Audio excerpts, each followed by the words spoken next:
우리 몸에 많은 지체가 있지만 영적으로 매우 중요한 지체를 하나 들자면 그것은 눈이라고 할 수가 있습니다. 왜 눈이 중요할까요? 그것은 눈은 무엇을 보기 때문입니다. 마태복음 13장 16절에 그러나 너희의 눈은 지금 보고 있으니 복이 있으며 너희의 귀는 지금 듣고 있으니 복이 있다. 예수님께서 말씀하셨습니다. 그렇습니다. 눈은 무엇인가를 보기 때문에 중요합니다. 그런데 더 중요한 것은 우리가 무엇을 보느냐에 따라 그 삶이 결정되기 때문에 눈이 중요한 것입니다. 예수님께서 말씀하셨습니다. 마태복음 6장 22절 눈은 몸의 등불이다. 그러므로 네 눈이 성하면 네 온몸이 밝을 것이요 네 눈이 성하지 못하면 네 온몸이 어두울 것이다. 그러므로 네 속에 있는 빛이 어두우면 그 어둠이 얼마나 심하겠느냐. 곧 눈은 몸의 등불과 같아서 내 눈이 무엇을 보느냐에 따라 내 온몸이 밝을 수도 있고 어두울 수도 있다는 것입니다. 좋은 것, 밝은 것을 보면 내 몸이 밝아지고 어두운 것, 부정적인 것을 보면 내 몸이 어두워지는 것입니다. 그래서 눈이 중요합니다. 성경에 의하면 사람이 보는 것이 곧 현실이 될 수가 있습니다. 창세기 30장과 31장에 보면 야곱에게 이루어진 놀라운 기적 이야기가 나와 있습니다. 어느 날 야곱은 외삼촌 라반으로부터 독립하기 위해서 자신의 몫을 얻으려고 한 가지 제안을 합니다.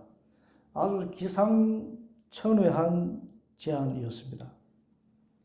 그것은 라반의 양 가운데 아무 무늬도 점도 없는 양들만 따로 돌보게 하는데 그 양들이 낳은 새끼 중에 얼룩무늬 있는 것과 점 있는 것이 있다면 다 야곱의 재산이 되게 해달라는 제안이었습니다. 참 말도 안 되는 제안입니다. 어떻게 아무 무늬 없는 양에게서 무늬와 점이 있는 양이 날 수 있단 말입니까? 그런데 결과적으로 야곱이 돌본 그 무늬 없는 양들에게서 태어난 양들은 모두가 얼룩덜룩하고 점이 있는 양들이었습니다. 그래서 야곱은 큰 재산을 얻게 되었다는 이야기입니다. 어떻게 이 일이 가능했을까요? 이 황당무계한 이야기였습니다. 그런데 성경은 그 비결을 이렇게 말씀합니다. 창세기 31장 10절 가축대가 새끼를 뵐 때에 한 번은 내가 이런 꿈을 꾸었소. 내가 눈을 크게 뜨고 보니 앙컷들과 교미하는 순념소들도 줄무늬 있는 것이거나 점이 있는 것이나 얼룩진 것들이었소 했습니다. 하나님께서 보여주신 꿈이었습니다. 하나님께서 야곱이 돌보는 양이면 그것이 무늬가 없는 양들이라도 거기에서 점 있고 얼룩덜룩하고 무늬 있는 양들이 태어나게 하실 것이라는 그런 꿈을 그의 눈에 보여주셨습니다. 그래서 그 믿음으로 그렇게 제안을 했고 그 결과 하나님이 역사하신 열매를 얻은 것입니다. 그러면 우리가 무엇을 보아야 이런 기적이 나타나는 복된 삶을 살 수 있습니까? 그렇습니다. 오늘 말씀의 제목입니다. 받아겠습니다. 여기에 계신 하나님을 보라. 여기에 계신 하나님을 보라. 9절입니다. 좋은 소식을 전하는 시온아 어서 높은 산으로 올라가거라. 아름다운 소식을 전하는 예루살렘아 너의 목소리를 힘껏 높여라. 두려워하지 말고 소리를 높여라. 유다의 성읍들에게 여기에 너의 하나님이 계신다 하고 말하여라. 개역 성경에서는 이 말씀을 너희의 하나님을 보라고 했습니다. 여기에 함께 계신 너희의 하나님을 보라. 하나님을 보라. 하나님을 보라. 이것이 우리 삶에 전해지는 행복의 비밀입니다. 곧 광야 길에 지치고 바벨론 포로 생활에 피폐해진 사람들에게 주시는 가장 아름다운 소식은 여기에 계신 너희 하나님을 보라. 그러면 너희가 다시 평안을 회복하고 기쁨을 회복하고 소망과 힘을 회복하게 될 것이다. 그래서 이 아름다운 소식을 여러분에게도 외칩니다. 주가정교회 형제자매 여러분, 지금 여기 계신 하나님을 보십시오. 눈을 들어 하나님을 보십시오. 그러면 다시 행복을 얻게 될 줄 믿습니다. 하나님을 보라는 것입니다. 딴 거 보지 말고. 그러면 도대체 어떤 행복이 주어지길래 하나님을 보라라고 이야기했습니까? 그것은 첫째로 우리가 하나님을 바라보면 우리의 삶의 모든 고통에서 자유를 얻게 되기 때문입니다. 2절 말씀입니다. 예루살렘 주민을 격려하고 그들에게 일러주어라. 이제 복역의 기간이 끝나고 죄에 대한 형벌도 다 받고 지은 죄에 비하여 갑절의 벌을 주님께서 받았다고 외쳐라. 우리가 지금 여기 계신 하나님을 보면 지금 여기에서 죄로 말미암아서 형벌을 받고 있는 삶이라 할지라도 하나님께서는 얼마든지 회복시키시고 또 광야같이 거칠고 험한 삶이라 해도 그때에 여기 계신 하나님을 볼 수 있다면 그 하나님께서 우리에게 시온의 대로를 열어주시고 복역의 때, 고난의 때를 끝낼 수 있는 참된 은혜를 베풀어 주신다는 것입니다.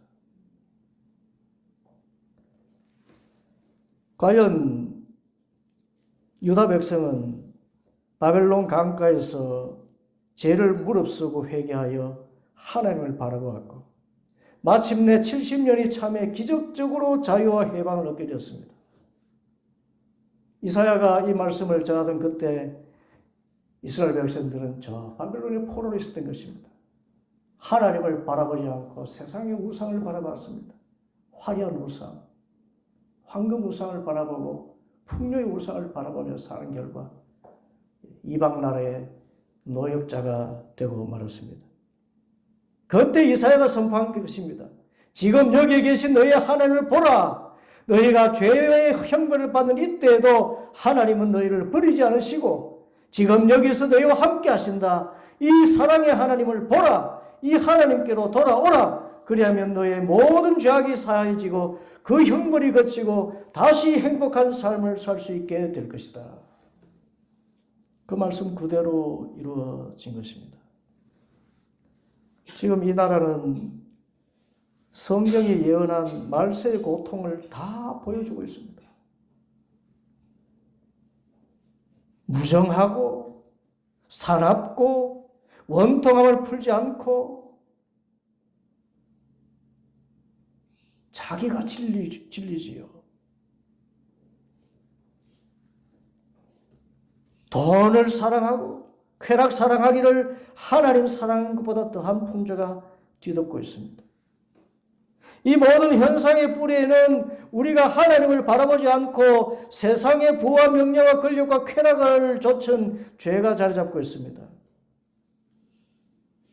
그러나 희망이 있는 것은 우리가 깨달은 성도로서 먼저 이 땅이 황무하게 된 그 근본된 죄를 회개하고 성도들 모두가 오로지 하나님만 바라보고 정직하고 사랑을 실천하는 삶을 살면 하나님께서 다시금 이 나라를 동방의 해 뜨는 나라로서 행복과 평안을 회복하여 주실 줄 믿습니다. 하나님을 바라보면 돼요. 하나님께로 돌이키면 됩니다. 먼저 믿은 우리 그리스도인들이.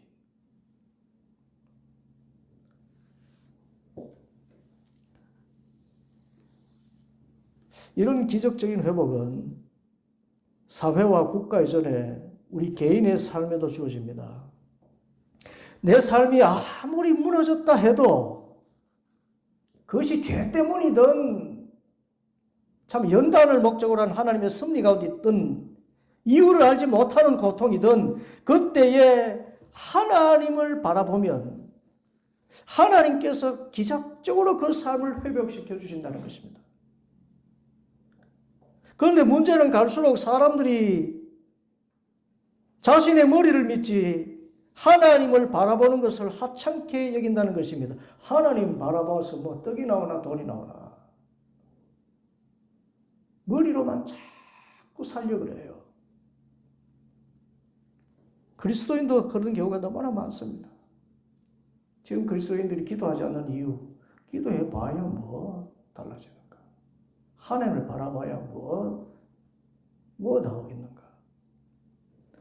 어느 크리스찬 청년이 군생활 하던 중에 자신의 몸에 중병이 들었음을 알게 되었습니다.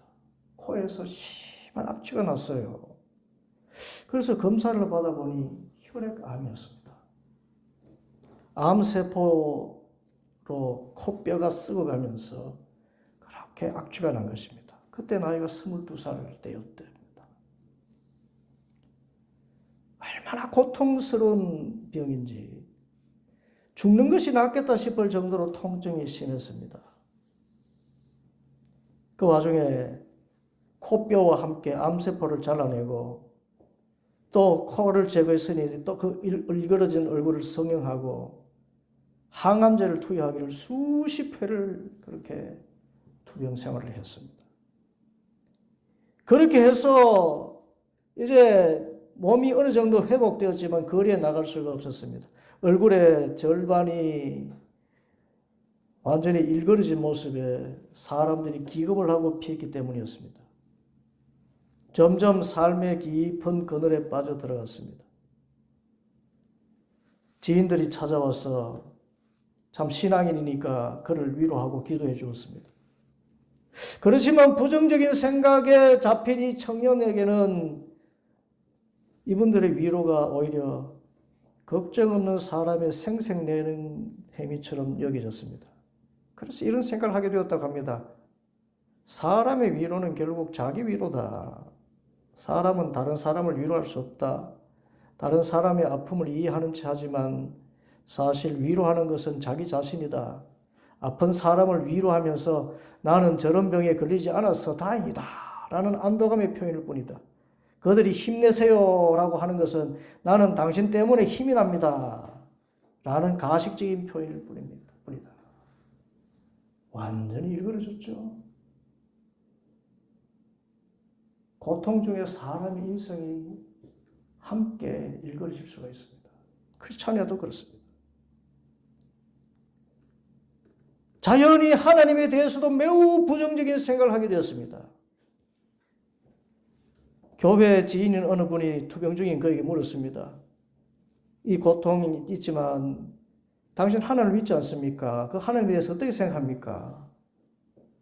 그때 이 청년이 물론 저는 하나님이 있다고 믿습니다. 그러나 하나님은 내가 겪는 어떤 아픔도 위로하거나 개입할 수 있는 존재가 아닙니다. 나 개인이 겪는 아픔은 개인의 몫일 뿐입니다. 스스로 감내하고 이겨낼 과제일 뿐입니다. 여러분 그리스도인 가운데도 이런 생각하는 분 많죠. 그렇게 부정적인 생각으로 굳어진 가운데 투병 생활을 하던 중에 정말 기적적인 일이 찾아왔습니다. 한 5년이 지난 무렵 혈액암에 대한 신약의 임상실험 대상자로 선정이 되었습니다. 그래서 그 약물을 투여받으면서 1000분의 1의 기적으로 그 약이 그에게 맞아서 그 혈액암이 치유를 받게 되었답니다. 감사할 일이고 놀라운 상황이 아닙니까? 그때 또 같은 교인 어느 누군가가 청년에게 물었습니다. 신약이 발견되었고 그것 때문에 고침받았다면 이제 감사에 대해서 말할 수 있지 않을까요? 그때 청년이 대답이 이렇습니다. 지금까지 고통이 내 몫이었다면 신약의 도움을 받은 것도 저의 몫이 아닐까요? 여러분 이 청년 신앙인 맞습니까? 다시 말하면 도대체 하나님은 한 것이 아무것도 없다. 나는 하나님을 믿긴 하지만은 하나님은 내 삶에 어떤 좋은 것도 주지 않는다. 이렇게 하나님을 완전히 나쁜 신으로 생각하고 의지할 생각도 하지 아니하고, 그러니 감사가 없는 그런 삶이고, 고통이 생겼을 때 그 고통을 오로지 자기가 쌓고 사는 그런 삶, 이런 삶은 신앙인이 아닙니다. 얼마나 불쌍한 영혼인지요.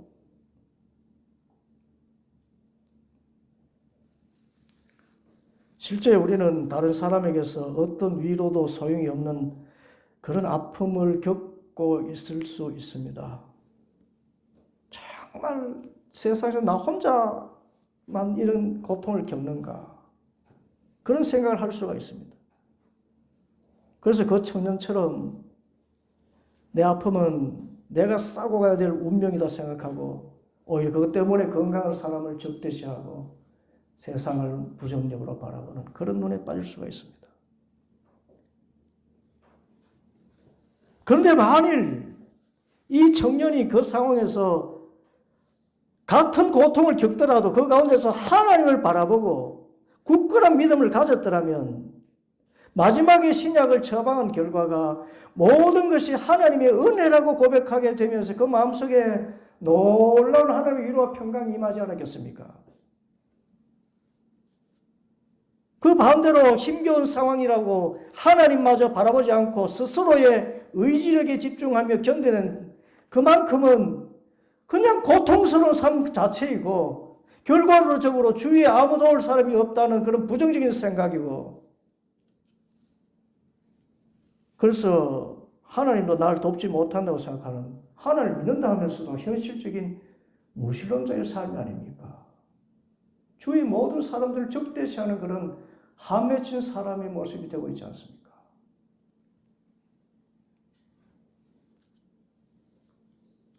그러므로 우리 신앙인들은 힘겨운 상황이 오면 하나님을 바라보아야 됩니다. 숨이 넘어갈 상황이 오고 뼈를 깎는 아픈 일을 겪는다 해도 이건 내 힘으로 이겨내야지, 그것만큼 미련한 것이 없고요, 그 결과만큼 참담한 것이 없습니다. 다 원망하게 되니까요.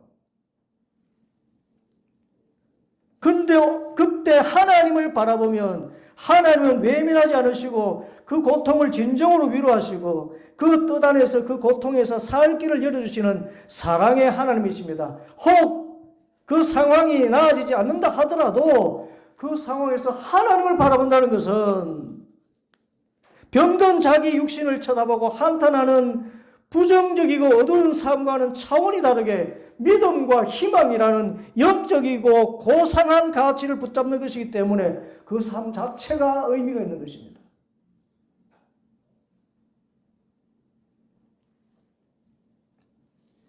너희의 하나님을 보라. 지금 여기 계신 너의 하나님을 보라. 그 하나님은 어떤 하나님이십니까? 자신의 아들을 내어주실 만큼 나를 사랑하시는 하나님 아니십니까? 비록 내 지금 상황이 호전되지 않더라도 그 사랑의 하나님을 믿고 그 하나님을 의지하는 그 순간만큼은 내 마음속에 영적인 불꽃이 피어있는 순간인 것입니다.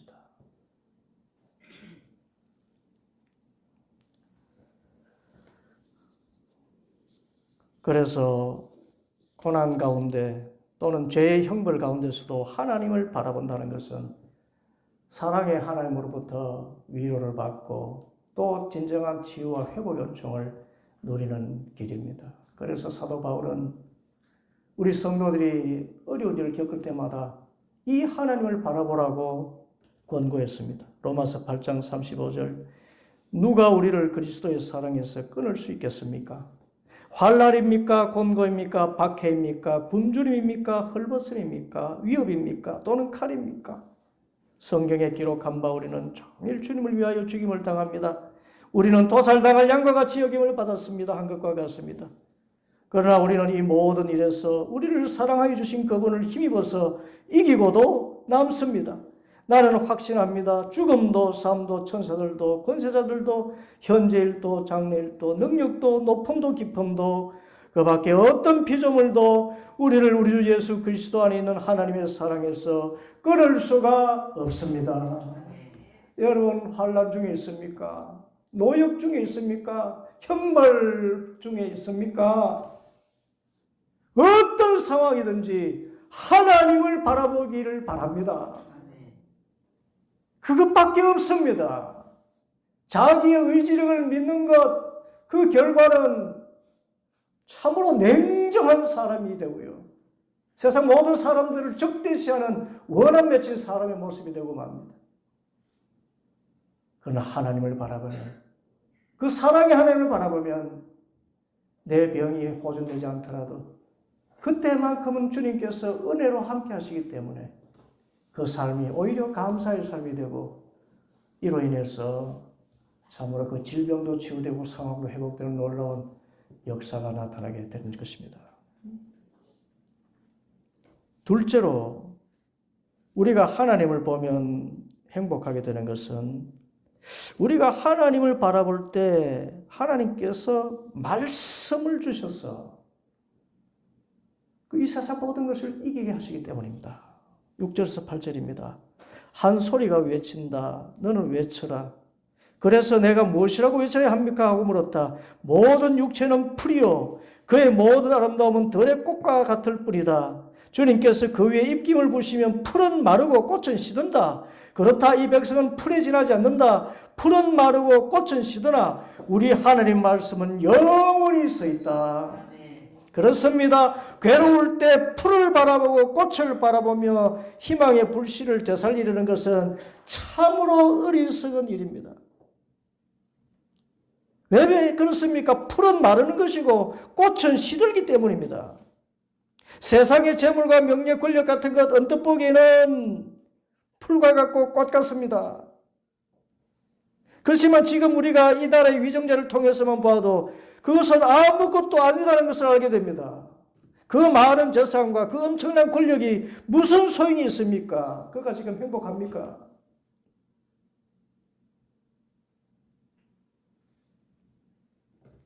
오히려 권력이 불행의 씨앗이 되고 말하지 않습니까? 우리는 이 힘겨운 날에 하나님을 바라봐야 됩니다. 그리고 하나님의 입술에서 나오는 말씀을 붙들어야 됩니다. 풀과 꽃은 시들고 말하지만 하나님의 말씀은 영원히 서 있기 때문입니다. 곧 하나님은 나를 반드시 복주고 복주며 형통하고 형통하게 하겠다는 약속의 말씀을 반드시 지키시는 하나님이십니다. 힘겨울 때 정말 사면에 대적이 가득 차 있다고 생각될 그때 그가 그래도 크리스찬이라고 하지 않았습니까? 그때 하나님을 찾았더라면, 그래서 그 입에서 나오는 말씀을 붙들었더라면 그런 결정과 판단을 내리게 되었을까? 풀을 보지 않았습니까? 꽃을 보지 않았습니까? 그 난국을 헤쳐나갈 지혜를 들의 풀 같고 잠시 피어난 꽃, 그것 붙들고 결정한 것 아닙니까?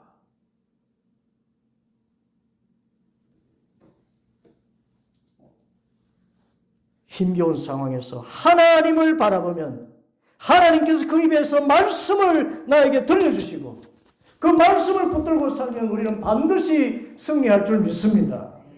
말씀 붙들어야 돼요.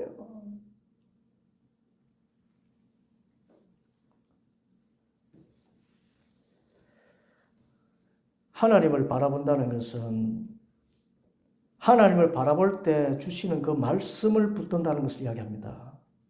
우리 그리스도인은 말씀으로 살아가고 말씀으로 승리하는 사람들입니다.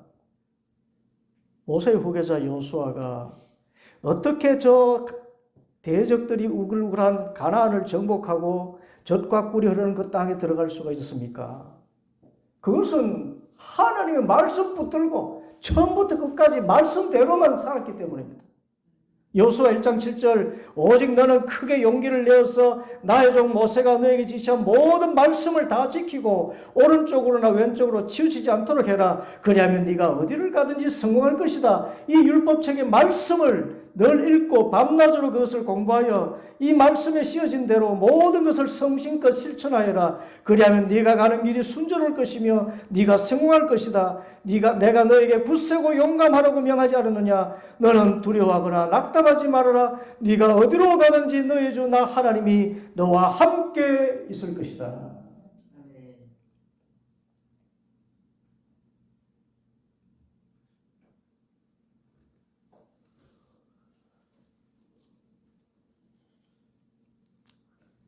진실로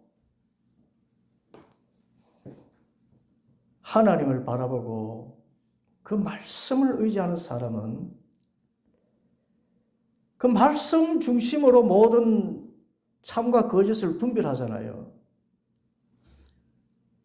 그 하나님의 말씀은 생명의 말씀, 우리를 살리시는 말씀이기 때문에 그 말씀을 의지하고 그 말씀을 붙들고 살아가면 어떤 역경 가운데서도 헤쳐나갈 길이 있는데, 그래서 지금도 제안할 수 있는 것은 바로 지금 이 상황에서도 여기 계신 하나님을 바라보고 우리 교회가 먼저 깨어서 또 지금 엄청난 삶의 시련을 겪고 있는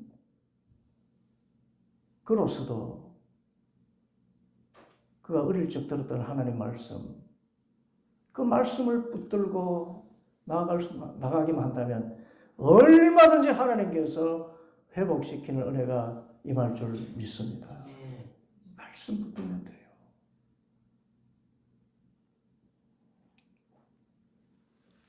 그런데 참 말씀 붙드는 거, 하나님 바라보고 말씀 의지하는 거, 이 세상 사람들에게 매력이 없나 봐요.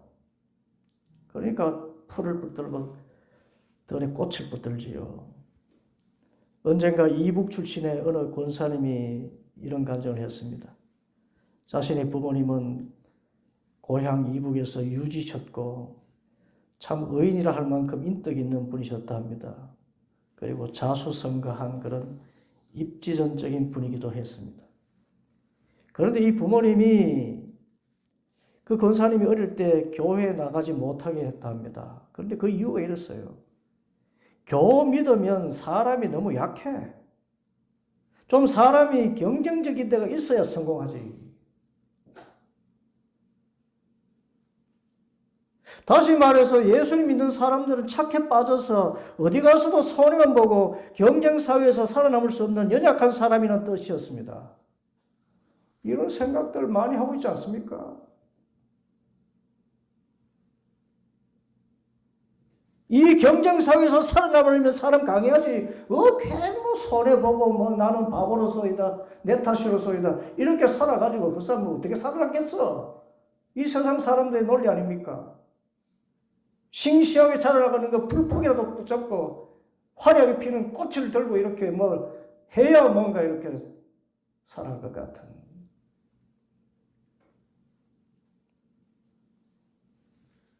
그런데 그 권사님은 부모님의 반대를 무릅쓰고 어릴 때부터 열심히 교회를 다녔답니다.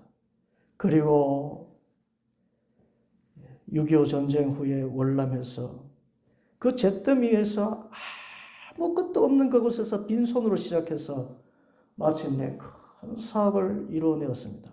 이 권사님의 고백이 하나님의 말씀 믿고 살았습니다. 모두 다 하나님이 하셨습니다. 그의 승리의 비결, 하나님의 말씀만 붙들고 살았다는 것입니다.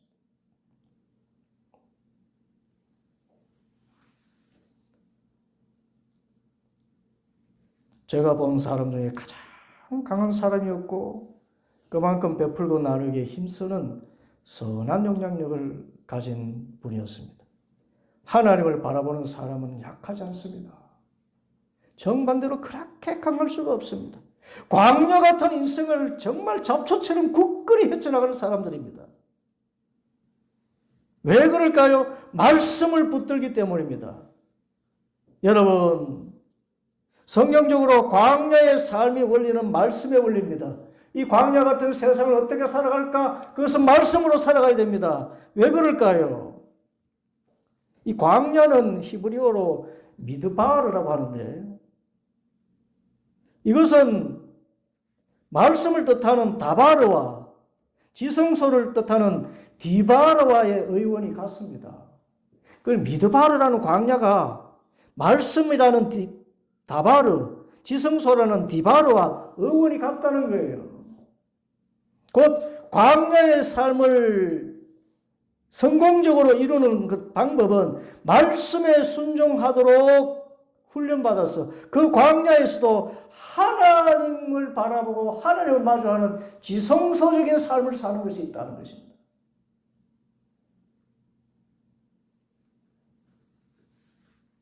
말씀을 붙들고 살면 광야도 지성소가 되고 광야에서 샘이 흘러 넘치는 승리의 그날을 맞이할 수가 있습니다.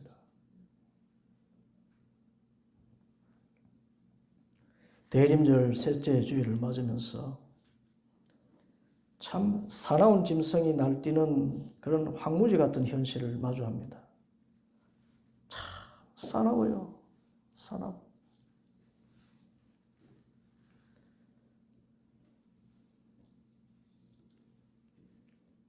이 상황에서 우리 그리스도는 좀 무력하게 느껴집니다. 우리가 뭐 그들처럼 띠를 두르고 막 주먹하며 죽여라 하면 그래 하겠습니까? 이 세상 사람들은 자기 신념 따라서 죽여라 말라 쉽게 하잖아요.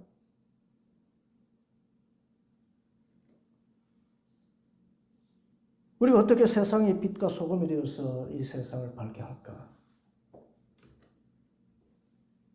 그런데 보니까요. 이런 거친 바다 같고 사나운 짐승이 날뛰는 황무지 같아도 진짜 성경이 말세의 징조라고 하는 말씀 그대로 무정하고요. 원통을 풀지 않고 또 조급하고 세상이 전부인 듯 그 세상만 바라보는 사람들의 그런 모습을 대할 때 그렇지만 희망이 있는 것. 광야 같은 인생길에서 광풍이 몰아쳐도 하나님을 바라보고 하나님의 도우심을 구하고 또한 하나님의 말씀 붙들고 그 말씀대로 한 사람 한 사람이 말씀대로 진실하고 말씀대로 사랑을 행하며 살아가고 하나님의 도우심을 구하여 기도하면 하나님께서 이 나라의 역사를 다시 복된 희망의 역사로 변화시켜 줄 줄 믿습니다. 그 희망이 생긴 것입니다. 지금은 말씀 붙들고 기도할 때이고 교회가 먼저 세상에 빠진 죄를 회개하고 하나님을 온전히 바라볼 회개의 시간입니다. 뿐만 아니라 하나님을 바라보면서 절대로 희망을 버리지 않는 그런 소망의 시간이기도 합니다. 대림절 셋째 주일에 주님 바라보면서 주님께서 반드시 의와 평강과 희락의 하나님 나라를 이 나라에 회복시켜 주실 줄 믿습니다. 기도하면서 나아가는 복 있는 성도들 되기를 간절히 소원합니다. 기도하겠습니다.